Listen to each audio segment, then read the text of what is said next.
Fellas, we got a problem in the video game world. There are game companies out there that are making casual games for free. And they're selling in-game content for these games so that the casual gamers can be as good as the hardcore gamers. Wait, what? Hardcore gamers are playing free-to-play games.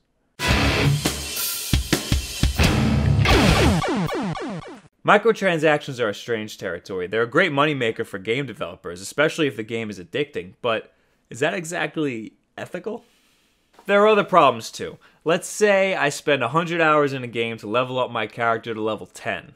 Now, my buddy Richie Rich over here buys an item for $50 that automatically levels you up by 5 levels. He just cut the leveling up time in half. Now, this might not necessarily be wrong. I mean, anybody can play a game however they want, but what if we were competing against each other?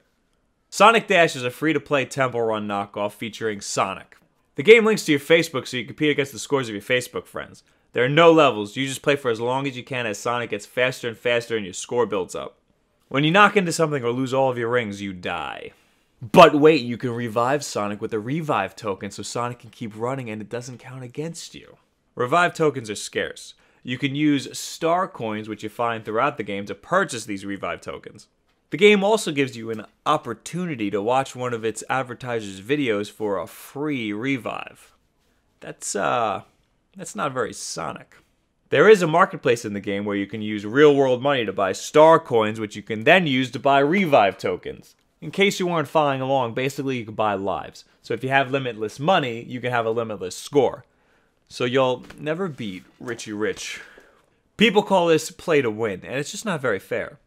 These play-to-win developers are denouncing skillful players in favor of players with deeper pockets. If you were a businessman, you'd probably say, "Hell yeah, what's wrong with that?" If you were anybody else, you would probably have a problem with that. But then there's Candy Crush. I have to admit, I've never played Candy Crush in fear that my thumbs would be glued to my phone. The same reason I've never played WoW. Or Skyrim. Shh, don't tell anybody I've never played Skyrim. To my understanding in Candy Crush, you get 5 lives, and when you lose all these lives, you have to wait 30 minutes for each life to replenish. There is a way around this, but it is not pretty. The game lets you spam all of your friends on Facebook, and if you successfully invite enough people, you'll get a life. Well, a fictional life. Your real life is gone forever. If you don't want to annoy all of your friends, which you shouldn't, you can pay for more lives, among other game-breaking items. If you have this game linked to your Facebook account, it tells you what level all of your Facebook friends are at. So essentially, you're competing against all of your Facebook friends. Richie Rich, again, you can't beat him! I am known for paying a couple bucks for a game or app to get rid of the ads. That's a microtransaction I can get behind. I understand these companies need to make a couple bucks. Maybe buying a badass costume or something for a character, that isn't bad either. But buying something that helps you play the game better, that just isn't right. It should come with the game, or it shouldn't be there at all. Or maybe you can unlock it for playing the game really good. What do you guys think? Do you have any examples of microtransactions gone wrong or right? Leave it in the comments below, at me on Twitter, or check out our new Facebook page. Like if you like, subscribe if you really like. Thank you guys very much. Have a good week. There are plenty of people out there who think they're too mature to play video games. To them I ask, well, do you enjoy a good movie every so often? Do you watch TV ever? Then how in God's name are you too mature to play video games?